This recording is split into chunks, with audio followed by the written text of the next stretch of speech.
কোনো কারণ আমার নিয়তে হামলা করেছে, আমি আবার নিয়ত পরিশুদ্ধের কাজ করছি। সুবহানাল্লাহ।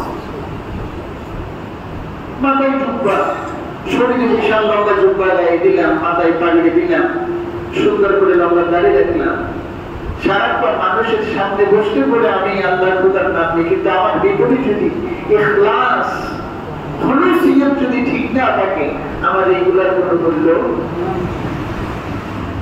অত্যন্ত দামি জিনিস মুমিনের জীবনে, এটা হচ্ছে ইখলাস, এটা নিয়তের পরিশুদ্ধ করা। বাংলাদেশের নোয়াখালী, ফেনী, কুমিল্লা, মিরসরাইয়ের পাশ থেকে শুরু করে বিশাল 15-16টা জেলা পানির নিচে ডুবে গেল।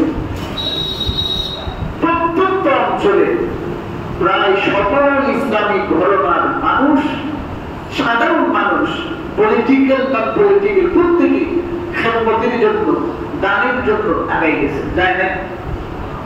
কেউ প্রকাশ্যে, কেউ গোপনে, কেউ ক্যামেরা নিয়ে, কেউ ক্যামেরা ছাড়া, কেউ প্রচার করে, কেউ প্রচারহীন। আমাদের তাবলীগ জামাতের এক বড় ভাইয়ের মাধ্যমে জানলাম, আলেম ওলামার নেতৃত্বে তাবলীগের বিশাল বিশাল মানুষ গোপনে খেদমতগুলো করেছে। সুবহানাল্লাহ। আমার আসসালাম ফাউন্ডেশন প্রচার করেও এগুলো করেছে। তা আপনি বলতে পারেন প্রচার করা কি ভালো না খারাপ? এখানে একটা বিষয় আমাদের জানতে হবে। মূলত বিষয়টা হচ্ছে, আপনি যখন কোন জায়গায় দায়বদ্ধতা আপনার হয়ে যাবে যে আমি যেটা করছি আমার এগুলো প্রচার করার দরকার আছে, কারণ আমি তো বিশাল জায়গা থেকে এগুলো নিচ্ছি, এগুলো যদি আমি না জায়গায় না জানাই তাহলে আমি প্রশ্নবিদ্ধ থেকে যাব।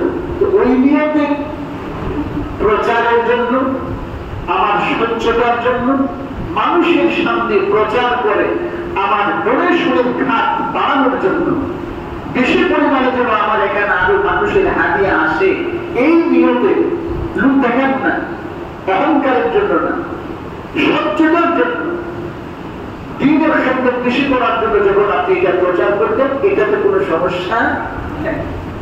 কেউ যদি মনে করে আমি নিজে নিজে কিছু দান করছি, এটা গোপনেই থাকুক, তাহলে এটাতেও কোনো সমস্যা নেই। হ্যাঁ, কিন্তু যখন আমার ঘটেছে শুনি লোক দেখানো চলে আসবে, হ্যাঁ দেখো আমি কি করছি, তাহলে সমস্যা। তাহলে এই দানের, এই খেদমতের, এই কাজের কোনো মূল্য আল্লাহর কাছে নেই। তোমরাই গেছে মানুষ, বসে গেছে মানুষ, যায় না? প্রতি বছর লাখো লাখো মানুষ ওমরা করছে, লাখো মানুষ বসে যাচ্ছে। বাড়ি থেকে বের হওয়ার সময় উনি প্রচার করলো, আমি হজে যাচ্ছি, আমি ওমরায় যাচ্ছি। এটার ফজিলত কি বলেন? এটার গুরুত্ব কি? এটার ফায়দা কি? আপনি যে ওমরায় যাওয়ার জন্য বের হলেন, এটা আপনি ফেসবুকে দিয়ে ইসলামের কি লাভটা হলো? এই নামটা প্রচারের পেছনে তো একটা লাভ আছে, কারণ আমি এটা দেখালে মানুষ আমাকে আরো ডোনেট করবে। কিন্তু আপনি যে ওমরায় যাচ্ছেন, এটা ফেসবুকে জানিয়ে, হজে যাচ্ছেন এটা জানিয়ে, তোমার জাতির মানুষের লাভ কি হয়েছে বলেন? কোনো লাভ আসছে এখানে? এয়ারপোর্টে ওমরার জন্য এয়ারপোর্টে আসলাম, একটু করে দোকানে উঠবো, আপডেট আমার উম্মার ফায়দা কি হলো, ইসলামের ফায়দা কি হলো। এয়ারপোর্ট থেকে নামছে, এখান থেকে নামছে এয়ারপোর্টে জেদ্দা বিমানবন্দর, আলহামদুলিল্লাহ পৌঁছাই গেলাম। তোমার লাভ কি হলো? ইসলামের লাভ কি হলো? তাওয়াফ করছে, ছবি তুলে দিল, আমি আল্লাহর ঘর তাওয়াফ করছি। তোমার লাভ কি হলো? ইসলামের লাভ কি হলো?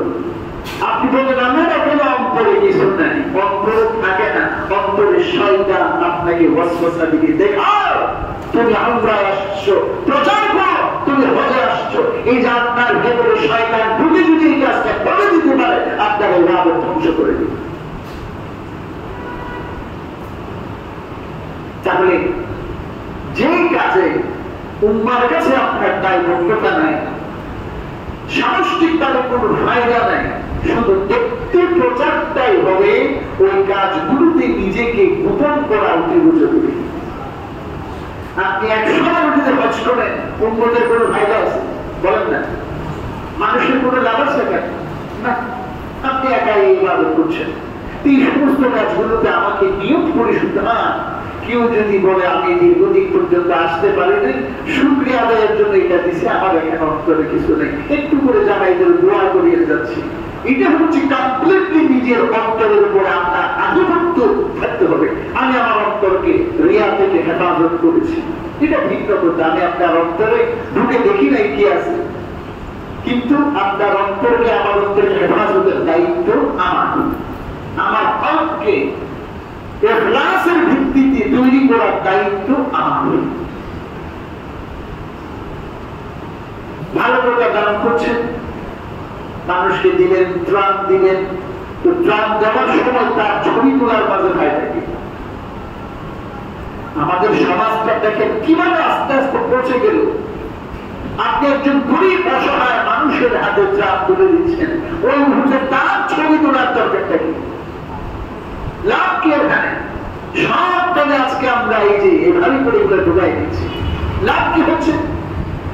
যে মানুষটা আজকে আপনার হাত থেকে প্রাণ দিচ্ছে, ভাগ্যের পরিক্রমায় আল্লাহ চাইলে আপনাকেও তার জায়গায় নিয়ে দাঁড় করাবে, আপনিও কারো না কারো হাত থেকে প্রাণ নিবেন। আল্লাহ চাইলে সেটা করতে পারেন না?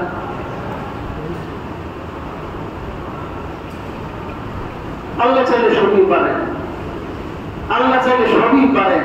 এগুলো তেমন বুঝানোর দরকার নাই যে আল্লাহ কি পারে। যুগের সামনে 15-20 বছর 30 বছর যেগুলো বাংলাদেশের উপরে বিশাল ক্ষমতা নিয়ে বসেছিল, একজন বিচারপতি, বাংলাদেশের বড় আইনজীবী, হাইকোর্ট সুপ্রিম কোর্টের আইনজীবী, এত বড় বিচারপতি মানুষ, আল্লাহ তাকে সীমান্তে নিয়ে গিয়ে অত্যন্ত জলিল করে, অপমান করে, লাঞ্ছনা দিয়ে তাকে গ্রেফতার করিয়েছেন। আল্লাহ চাইতে পারেন না? এরপরেও আপনি শিক্ষা গ্রহণ করবেন না, এরপরে আপনি অহংকার করবেন ক্ষমতা, এরপরে আপনি সত্যদের অহংকার করবেন। কিসের অহংকার? আল্লাহ চাইলে যে কে পারেন? একজন বিচারপতি আর একজন বাংলাদেশের বিলিয়নিয়ারকে আল্লাহ লাঞ্ছিত, অপমানিত, অপদস্থ করে গ্রেফতার করে জাতিকে শিক্ষা দিয়েছে। আমি আল্লাহ চাইলে সবই পারি। শিক্ষা না, যার চক্ষু আছে, জ্ঞান আছে, মেধা আছে, শিক্ষা। এরপরেও যদি শিক্ষা না দাও, আবার যদি দুর্নীতি করো, আবার যদি জুলুম করো, আবার যদি মানুষের উপরে এরকম জগতের পাথরের মতো বসে অত্যাচার করো, আমি আল্লাহ তোমাকে ভালো করে শাস্তি দিব। আজকে আল্লাহ দেখছে একটু তাদেরকে ছাড় দিয়েছে, সবাই দিয়েছে। অহংকার আল্লাহ পছন্দ করেন না। কিন্তু অহংকারটা আসে করবো যখন আপনার ভিতরে ইখলাসের ঘাটতি হবে। কমতে কমতে কমতে যখন হুলুসিয়তা, ঘনিষ্ঠতা কমে যাবে, মানুষকে দেখানোর মেন্টালিটি যখন বাড়তে বাড়তে বাড়তে হাই লেভেলে চলে যাবে, তখন আপনি আর মানুষকে মানুষ মনে করবেন না। তখন মানুষের উপরে জুলুম বেড়ে যাবে, মানুষকে আপনি আর মানুষ মনে করবেন না। মনে রাখবেন, এই যে মর্যাদা, এই যে সম্মান, এগুলো একটা স্তর আছে, সিস্টেম আছে। আল্লাহ কখন কাকে কিভাবে দেন। টাকা পয়সার কারণে আল্লাহ মানুষকে সম্মানিত করছেন, এটা ভুল। সম্পদের কারণে কেউ সম্মানিত হলে এটা ভুল। সম্পদ মানুষকে সাময়িক একটা স্ট্যাটাস দিতে পারে, পার্মানেন্টলি দিতে পারে না। ক্ষমতা সাময়িক স্থান আপনাকে দিবে, এটা পার্মানেন্ট না। কিন্তু পার্মানেন্ট সম্মান পাওয়ার একটা জায়গা, এটার নাম হলো ইসলাম। এটার নাম কি? সুবহানাল্লাহ। দেখতে মানুষটা কুচকুচে কালো, গোলাম, ওনার কোন সম্মান সমাজে নেই।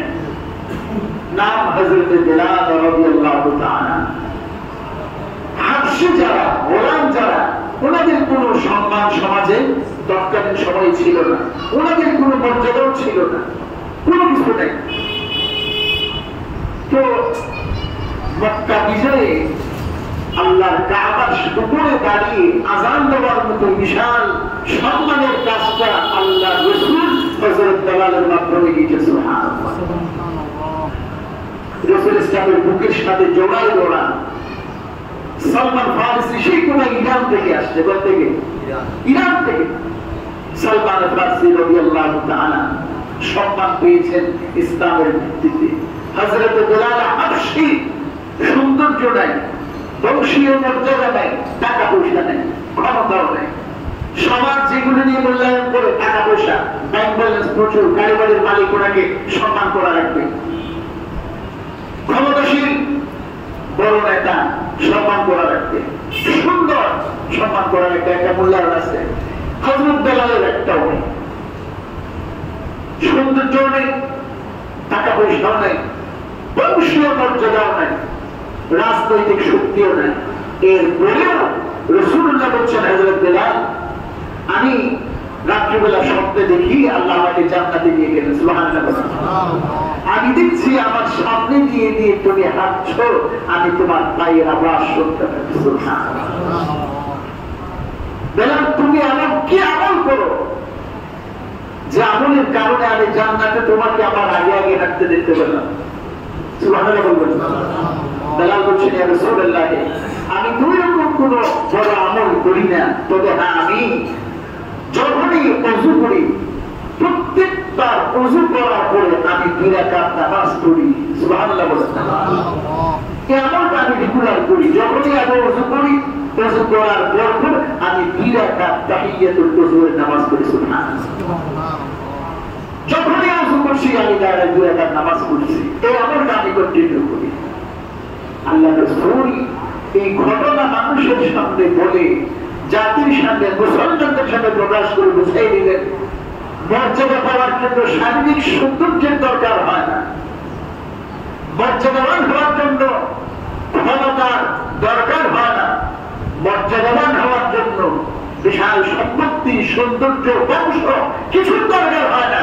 ইসলাম যার ভিতরে ঢুকেছে তাকে আল্লাহ বহু উচ্চ পর্যন্ত জায়গা দিন। সুবহানাল্লাহ। আমি এই জায়গায় বসছি, উল্লাস করছি, আপনাদেরকে কথা শোনাচ্ছি। আল্লাহ কত বান্দা এখানে আমার চাইতে কত দামি আছে, এটাকে আমি জানি।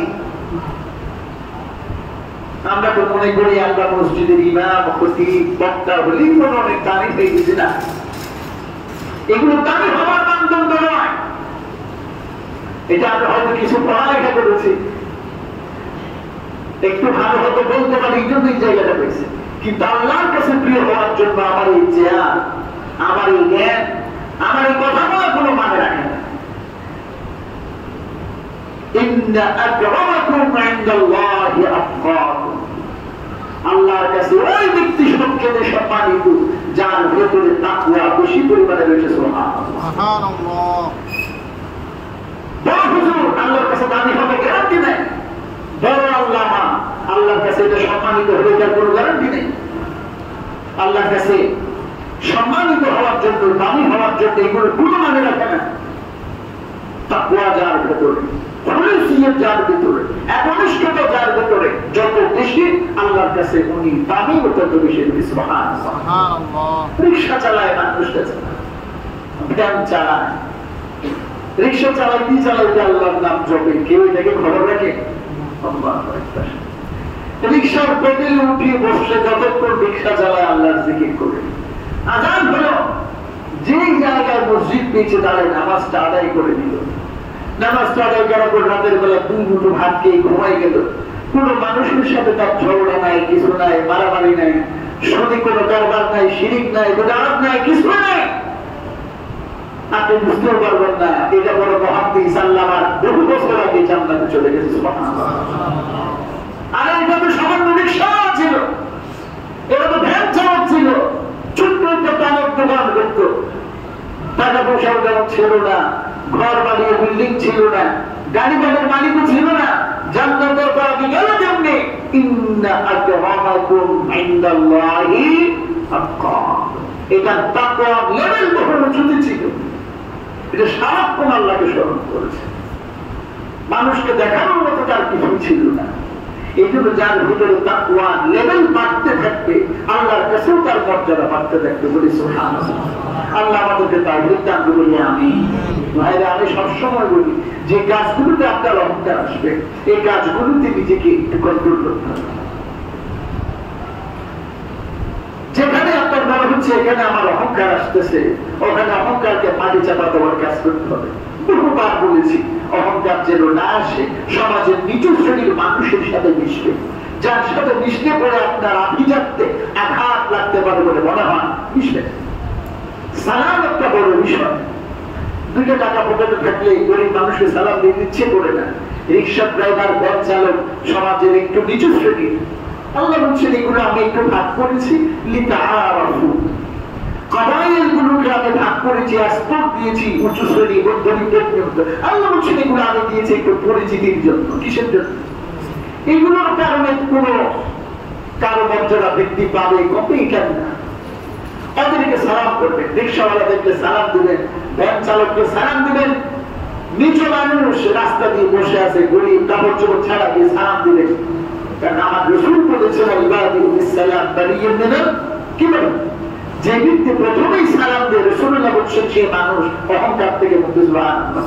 এজন্য আপনি দেখবেন বড় কোন পদে চলে গেলে মানুষকে ওরা স্বাভাবিকভাবে সালাম দেয় না। এটা আপনি দেখিয়ে একটু পরীক্ষা করে দেখিয়ে বড় হিসাব দেখুন মুখ দিয়ে সালাম বেরোচ্ছেন, আপনার যে বলবেন স্যার সামনে কেন উনার পথ ওনাকে একটা অহংকারের উপরে তুলে দিচ্ছে। তুমি সালাম দিও না, তুমি দিবে না। এই জাতটা গুরুদের অহংকার তুলে দিচ্ছে। এমনি হয়ে গেছে আমার মানুষকে সালাম দেবেন, এমপি সাহেবের কাছে আপনি সালাম দেবেন। বড় পদে চলে গেলে পরে অহংকার আসে, আমি কেন সালাম দেবো। বড় হুজুর হয়ে গেছে মাদ্রাসার মুহূর্তে পরিচালক, উনি বসা, আপনি গিয়ে এবারে সালাম দিবেন, উনি আপনারা সালাম দিবেন। এটা হয় না বেশিরভাগ। মাশাআল্লাহ অনেকেই দেন। আমাদের মেন্টালিটি হচ্ছে আমি যদি ওই পদে চলে যাই সালাম আমি দিব না, আমি সালাম দিব। কিন্তু আমার নবী ঘোষণা করছেন যে আগে সালাম দিলে সে অহংকার থেকে মুক্ত। সুবহানাল্লাহ। তারপরে অহংকারকে ধ্বংস করে দিলে কি করবেন? সালাম দিবেন। রিকশা করে সালাম দেন, সেন্দি চালক সালাম দেন, সুইপা কেউ ওরে সালাম দেন কোনোদিন? আপনি ওরে সালাম করেন। আমি আল্লাহর নামে কসম করে দৃঢ়তার সাথে বলতে পারি, আপনি যদি অভ্যাস চালু করেন না, আপনার ভেতর থেকে আপনি একটা শান্তি অনুভব করবেন। ভেতর থেকে আপনি বুঝতে পারবেন না। গত সপ্তাহে জুমায় বলেছিলাম মনে শান্তি পাওয়ার জন্য কিছু কাজ করা, মনে আছে? ওইটা হচ্ছে মানুষের কি করা? নিঃস্বার্থে উপকার করা, গোপনে কেউ জানবে না। ওইটার মাধ্যমে অন্তরে শান্তি আসে। আর সমাজের নিচু শ্রেণীর কাছে সালাম দিলেও আপনার অন্তরে আপনি শান্তি অনুভব করবেন। চেষ্টা করবো ইনশাআল্লাহ। তাহলে বলছিলাম মানুষের সম্মান, মর্যাদা এগুলো কোনোভাবেই অর্থবিত্ত, টাকা পয়সা, ধন দৌলত, পলিটিক্যাল পাওয়ার এগুলোর উপরে নির্ধারণ করা যাবে না। ইসলামিক রাজনীতি করে কি করে? ইসলামিক রাজনীতি মনে করছে উনি জান্নাতের টিকিট পাই গেছে, বলেন না? এটা সম্ভব?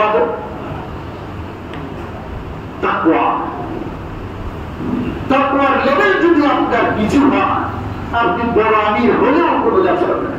আপনার কর্মী আপনার ভুয়াকে জান্নাতে হয়ে গেছে, কারণ তার ভিতরে ছিল খুলুসিয়ত তাকওয়া। আর আপনি পদে যাওয়ার পরে যদি অহংকার চলে আসে, আপনি তার পিছনে চলে গেছেন। দুনিয়ায় আপনি এগিয়ে, কিন্তু আল্লাহর সামনে আপনি এগিয়ে যেতে পারেন না। আমার নবী ঘোষণা করছেন, ইয়া আইয়ুহান নাস ইন্না রাব্বাকুম ওয়াহিদ, তোমরা সকলে দোয়া দেন যে সুইপার তার রবকে, বলেন না তার রবকে, প্রধানমন্ত্রীর রবকে। তাহলে ওনার মালিক যিনি, আমার মালিকও তিনি, দুজন সমান হয়ে গেল না? হ্যাঁ, বাদশার মালিক যিনি, ফকিরের মালিকও তিনি। সুবহানাল্লাহ। নিঃস্বরে তার মালিক যিনি, বিলিয়নিয়ার যে তার মালিকও তিনি। সুবহানাল্লাহ। নবী সাল্লাল্লাহু আলাইহি ওয়াসাল্লাম বলেছেন, ইন্না রাব্বাকুম ওয়াহিদ, সমস্ত মানুষের রব একমাত্র কি? আল্লাহ। রব পালন কর্তা, যিনি পারেন। রাসূল ইসলাম বলেছেন, লা ফাদলা লিআরাবিয়্যিন আলা আজমি, তুমি আরব দেশের মনে করে নিজেকে অহংকার আনিও না।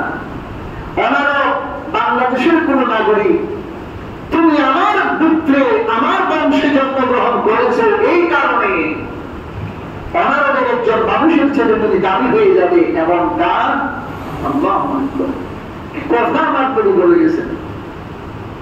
আমি এখানে বসে বসে এভাবে মিলেছি। আমি ইসলামী রাজনীতি আপনি করছেন বলে আরেকজন আপনার নিচে কর্মী হওয়ার কারণে তার উপরে আপনার মর্যাদা বেড়ে যাবে।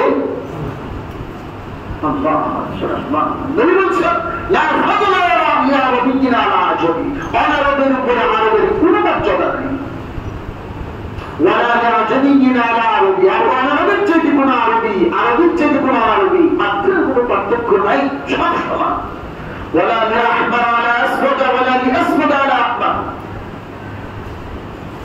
বর্তমান বিশ্বে ইউরোপ আমেরিকায় বিশাল এক সংঘাত চলে, খ্রিস্টান শ্বেতাঙ্গ। 1000 বছর আগে আমার নবী ঘোষণা করেছেন খ্রিস্টানদের উপরে শ্বেতাঙ্গের কোন ফজিলত নাই, আবার শ্বেতাঙ্গের উপর খ্রিস্টানদের কোন মর্যাদা নাই। আমি থেকে আধুনিক শব্দ চলনে খ্রিস্টাঙ্গ শ্বেতাঙ্গ বলছে। আমার নবী বলছেন সৌন্দর্য মানুষের আবার অসুন্দর মানুষের এখানে মাঝখানে কোন পার্থক্য নাই। আধুনিক বিশ্ব 1000 বছর পরে এসে যে সংঘাতে লিপ্ত হয়েছে, 1000 বছর আগে আমার নবী বলছেন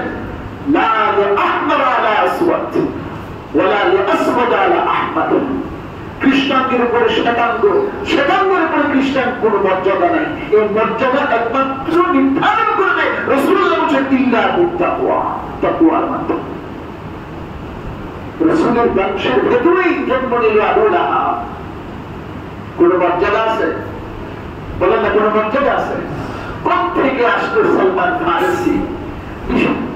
ইরান থেকে এসে মর্যাদাবান হয়ে গেল, রাসূলের পুত্রের ভেতর থেকে মর্যাদা পেল না। আমাদেরকে বুঝতে হবে আপনি কোথায়, উনি কোথায়, এই হিসাব করিয়েন না। তাকওয়ার লেভেল বাড়বে, মর্যাদা বাড়বে। তাকওয়ার লেভেল কমবে, আপনার জুব্বা, আপনার দাড়ি, আপনার টুপি আপনার আল্লাহর কাছে প্রিয় বানাতে পারবে না যদি ভিতরে তাকওয়া আছে। আমি জুব্বা গায়ে দিয়েছি, পাগড়ি দিয়েছি, মানুষকে মানুষ মনে করি না, আর একটুকে পাত্তাই দিই না। ধ্বংস আপনাকে আর জুব্বা, ধ্বংস আপনার এই পাগড়ি, ধ্বংস আপনার এই বিশাল দাড়ি যদি আপনার ভিতরে অহংকার আসে, তারপরে যদি আপনি নিচের দিকে নামাই দেন। কিসের অহংকার আপনি করবেন? এগুলো অহংকারের বিষয় না, এগুলো শুকরিয়ার বিষয়। কিসের বিষয়? দাড়ি রেখেছেন আল্লাহ, তুমি আমাকে তাওফিক দিয়েছো, আমি দাড়ি রেখেছি। পাঞ্জাবি গায়ে উঠছে, মাথায় টুপি উঠছে, 5 ওয়াক্ত নামাজে হয়েছে, শুকরিয়া খোদা তোমার। তুমি চাইলে আমাকে গুমরা বানাই দিতে পারতা। সমাজের শত শত মানুষ তোমার দিন মানে না, তুমি আমাকে দিন মানার তৌফিক দিয়েছো, এটা তোমার রহম, এটার জন্য আমি শুকরিয়া আদায় করি। আলহামদুলিল্লাহ। কত মানুষ আজকে সুদের উপরে লেনদেন করছে, তুমি আমাকে হেফাজত করছো, এটা আমার কৃতিত্ব নয়, এটার কারণে আমি তোমার শুকরগুজার হই। কত মানুষ তোমার নাফরমানি করছে, তুমি আমাকে হেফাজত করেছো, আমি তোমার গোলামি করছি, এখানে আমার কোনো কৃতিত্ব নাই, শুকরিয়া তোমার। অহংকার নেই, তাকওয়ার লেভেল বাড়াতে হবে, খুলুসিয়ত বাড়াতে হবে। আল্লাহ চাইলে আমার মতো মানুষকে মুহূর্তে রাস্তার ঢুকি বানাই দিতে পারে। আল্লাহ চাইলে আমাকেও লাঞ্ছনা করতে পারেন, অপমান করতে পারেন, অপদস্থ করতে পারেন। আল্লাহ চাইলে সবই পারেন। তাকওয়ার লেভেল বাড়াতে হবে, শুকরগুজার হতে হবে। আল্লাহ আমাদেরকে একটু বুঝার তৌফিক দান করে বলি আমিন। আর একটু মন্ত্রী বলি আমিন। এই জন্য আমরা আমাদের খুলুসিয়ত বাড়াবো ইনশাআল্লাহ। খুলুসিয়ত মানে কি? একনিষ্ঠতা। একনিষ্ঠতা মানে কি? আমার জীবনের সমস্ত কাজ একমাত্র আল্লাহকে দেখানোর জন্য, কোন মানুষের জন্য কেউ জানবে না, কাউকে খুশি করার জন্য নয়, কাউকে জানানোর জন্য নয়, কাউকে বলার জন্য নয়, একমাত্র কার জন্য? আল্লাহর জন্য। আর মানুষের মাঝে এই সমাজটার বিধান নির্ণয় করবে একমাত্র ইসলাম। একমাত্র কে? ইসলাম। দুনিয়ার পাশ্চাত্যের যে সংস্কৃতি, আমাদের দেশের আন্তর্জাতিক বিশ্বের যে গণতান্ত্রিক সিস্টেম, পুঁজিবাদী সিস্টেম, ওদের সিস্টেম হচ্ছে স্তর তৈরি করে দাও, বিভাজন তৈরি করে দাও। ইসলামের বিধান হচ্ছে ইন্নামাল মুমিনুনা ইখওয়া, সমস্ত মুমিন এখানে ভাই ভাই হয়ে যাবে। সুবহানাল্লাহ, সুবহানাল্লাহ। আরবের সংযোগে তার অত্যন্ত যুদ্ধ প্রিয় বলা যায় না, যুদ্ধ নেশা বলা যায়। কি মানুষ যেমন নেশাগ্রস্ত, যে মানুষ তো ইয়াবা গায়ে ব্রাক করে খাইতে না পারলে পাগল হয়ে যাবে, ঠিক আরবের তৎকালীন কিছু সম্প্রদায় পুত্র ছিল, ওরা এরকম যুদ্ধের জন্য নেশা, কথা পিঠ হলো যুদ্ধ, মারামারি। জাহিলি যুগে এরকম একটা যুদ্ধ হয়েছিল, যে যুদ্ধটার নাম ছিল হারবে মাসুদ। জাহিলি যুগে আশ্চর্য হবেন আপনি জানতে, যুদ্ধটা কিভাবে লাগছিল জানেন? দেখেন, ওই যে ওখানে একটা বিল, ওই বিলের মাঝে একটা মুরগি ঢুকে গেছে আরেকজনের ক্ষেতের ভেতর। ওই ক্ষেতে যার মুরগি ঢুকছে ওটা জানে না, ওকে জানে তার মুরগি কোন খেতে যায়, কোন বাড়িতে যায়। যার এরিয়ার ভেতরে মুরগিটা ঢুকছে, বিলের মালিক, ক্ষেতের মালিক, সবজি ক্ষেতের মালিক, এটা দেখা মুরগিটা মারছে, মরে গেছে। এখন মুরগির মালিকে দেখে দেখলো যে আমার মুরগিটা রোল আসছে, দুইজনের মাঝে একটু বাড়াবাড়ি হলো, কথা কাটাকাটি হলো, হাতাহাতি হলো, এরপরে লাফালাফি হলো। এই যে দুইজনের মাঝে সামান্য একটা মুরগিকে নিয়ে কেন্দ্র করে এটা পারিবারিক যুদ্ধ লেগে গেল। এরপরে এটা সাম্প্রদায়িক ওদের মাঝে বংশীয় গোত্রীয় যুদ্ধে পরিণত হয়ে গেল। এরপরে লাইন শুনলে আপনি আশ্চর্য হলেন, এই দুই গোত্রের ভিতরে যুদ্ধ সংঘাত এটা 40 বছর পর্যন্ত বিদ্যমান ছিল। নাউজুবিল্লাহ। কয় বছর? যুদ্ধটা কি নিয়েছিল? ওই যুগে, ওই সময়ে আমার নবী মুহাম্মদ মুস্তাফা সকলেই বলি সাল্লাল্লাহু আলাইহি ওয়াসাল্লামের আগমন, দ্বীনের দাওয়াত দিলেন। যাদের মাঝে এই যে দুইটা যুদ্ধ লাগলো, এই যে দুইটা জাতি, এই যে দুইটা পুত্র, কয় বছর ধরে যুদ্ধ চলমান? 40 বছর পর্যন্ত। ইতিহাস বলছে বাপ মরে যাওয়ার সময় তার সন্তানকে ডেকে ওসিয়ত করত, দুনিয়ার মাঝে অন্য কাজ করস আর না করস, এই যুদ্ধের কথা বলিস না। কি নিয়ে? তুই অন্য কিছু বাদ দে, কিন্তু এই যুদ্ধের সাথে এই যুদ্ধের সাথে লেগে থাকবে। রাসূল ইসলাম এসে দ্বীনের দাওয়াত দিলেন। দুইটা সম্প্রদায় যেটা 40টা বছর ধরে যুদ্ধ করছিল, দুইটা সম্প্রদায়ের সংঘাতকে আল্লাহর নবীর কালিমাতে লা ইলাহা ইল্লাল্লাহু মুহাম্মাদুর রাসূলুল্লাহর দাওয়াতে দুইটা সম্প্রদায়ের 40 বছরের চলমান যুদ্ধকে এক ভাই ভাইয়ের মধ্যে করে দিয়েছে। সুবহানাল্লাহ। ইতিহাস বলছে ওদের যুদ্ধকে থামানোর মতো কোনো মানুষ ছিল না, কেউ কল্পনা করে নাই ওদের এই যুদ্ধ বন্ধ হবে। আল্লাহর নবীর একটা কালিমাতুল হক, এই যে কালিমাতুল শাহাদা, ইসলামের দাওয়াতের মাধ্যমে ওদের মাঝে চলমান 40 বছরের যুদ্ধকে আল্লাহর নবী তাদেরকে ভাই ভাই করে দিয়েছে। সুবহানাল্লাহ। কোরআন বলছে ওয়াজকুরু নি'মাতাল্লাহি আলাইকুম ইয কুনতুম আদান, নিয়ামতের শুকর আদায় করে সবাইকে স্মরণ করে যখন তোমরা একে অপরের শত্রুতে রূপান্তরিত ছিলে, ফাআল্লাফা বাইনা কুলুবিকুম, আল্লাহ পাক তোমাদের অন্তরের মাঝে একটা মহাব্বত তৈরি করে দিলেন। ফাআসবাহতুম বিনি'মাতিহি ইখওয়ানা, এইটার উপর ভিত্তি করে তোমরা সকলে ভাই ভাই হয়ে গেলে। সুবহানাল্লাহ। চলমান 40 বছরের সংঘাতকে যে কালিমাতুল লা ইলাহা ইল্লাল্লাহর দাওয়াতে এক করে ভাই ভাই করে দিতে পারে, বর্তমান বিশ্বে নয় বাংলাদেশে চলমান সংঘাত, মারামারি, হানাহানি, হত্যা, লুটতরাজে এই চলমান সমস্যাগুলিকেও ভাই ভাই রূপান্তর করে একটা স্থিতিশীল সুন্দর পরিবেশ তৈরি করতে চায়। সব মানব জাতির পাশাপাশি বাংলাদেশের সমস্ত নাগরিককেও কালিমাতুল লা ইলাহা ইল্লাল্লাহু মুহাম্মাদুর রাসূলুল্লাহর ছায়াতে রাখতে হবে ইনশাআল্লাহ। আর না হলে মুক্তি আপনি পাবেন, আর না হলে মুক্তি পাবেন না।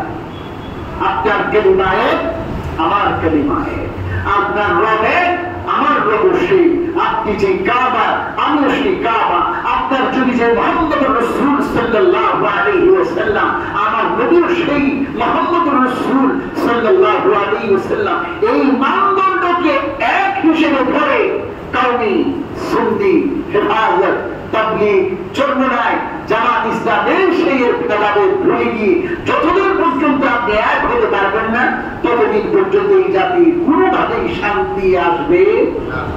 টুপিটা সুন্নি, এটা কি? আমি এই টুপি যদি পরে এখন কোথাও যাই কি বলবো? সুন্নি। এই যে হুজুরের টুপি যদি এটা বলি, বলে এটা বলবে, এটা করবে। আরেকটা যদি টুপি পরি বলবে এটা চর্ম নাই, আরেকটা যদি টুপি পরি বলে এটা পাইদস্য, আরেকটা যদি টুপি পরি বলে এটা অমুক দলে। অর্থাৎ আমার একটা টুপি আমাকে আপনার শত্রু বানিয়ে দিচ্ছে। বলেন না আমি কি মিথ্যা বলছি? শুধু একটা টুপি, আগে না কিছু নেই। আপনি আমার আকীদা দেখেন নাই, ইসলামের জন্য আমার ভালোবাসা দেখেন নাই, রাসূলুল্লাহ সাল্লাল্লাহু আলাইহি ওয়াসাল্লামের জন্য আমার প্রেম মহব্বত কতটুকু মুছে আপনি এটা দেখেন নাই। শুধু একটা টুপি আমাকে আপনার শত্রু বানাই ফেললেন, একটা টুপি। শুধু এইটুকু কারণে, শুধু একটা টুপি যদি আমার ভালোবাসার মানদণ্ড হয়, এই সমাজে কোনোদিন আপনি শান্তি পাবেন না। শুধু মুসিবত আসবে, শুধু একটা টুপি। টুপি দেখে বলছে আপনি তো ওয়াহাবি। হ্যাঁ, কোন দিক দিয়ে দেখলাম ব্যাপার ওয়াহাবি, বলে যে আপনি টুপি পড়ছেন এটা দেখছেন। আমার এই টুপি দেখে আপনি বলে দিলেন হুজুর আপনি তো সুন্নি হয়ে গেছেন। কেন? বলে যে আপনি সুন্নি টুপি মাথায় দিচ্ছেন। আমি এগুলো শুনছি, আমি বলতেছি, এগুলো বানানো কোনো কথা না। আমি তো প্রায় রকমের টুপি আমার কাছে আছে, 8-10 রকমের টুপি আছে। তো একদিন আমি এইরকম টুপি করে হাঁটতেছি, বলে হুজুর আপনি সুন্নিকে টুপি করছেন কেন? কি হলো? বলে যে আপনি সুন্নির টুপি মাথায় দিচ্ছেন। তো সুন্নির টুপি মাথায় দিয়ে যদি কোথায় যায়, বলে না কি নাম হিসেবে রাখা যাবে না। কেন? বলে বলে ওয়াহাবি। তো ওয়াহাবিটা বুঝতে কেমনে? বলে দেখেন না সুন্নির টুপি পরে আসছে। হায় হায় হায়, কি আজীব অবস্থা সমাজে। ভাই, যেখানে রাসূল বলছেন তাকওয়া দিয়ে তুমি মানুষকে নির্ধারণ করবে, তাকওয়া মানুষকে আল্লাহর কাছে সম্মানিত করে, আর আপনি বলছেন তুমি মানুষকে প্রমাণ দেখুন। যখন টুপি ছিল না তখন কি দিয়ে ইউরোপ আমেরিকার মানুষ বুঝি জান্নাতে যাবে না? কথা বলেন না? হ্যাঁ, ইউরোপ আমেরিকার মানুষ জান্নাতে যাবে না, অস্ট্রেলিয়ার মুসলমান জান্নাতে যাবে না, ব্রিটেনের মুসলমান জান্নাতে যাবে না। তো ও কোন টুপি পরবে? বলেন না, পরে না। ওর মাথায় কোন টুপি?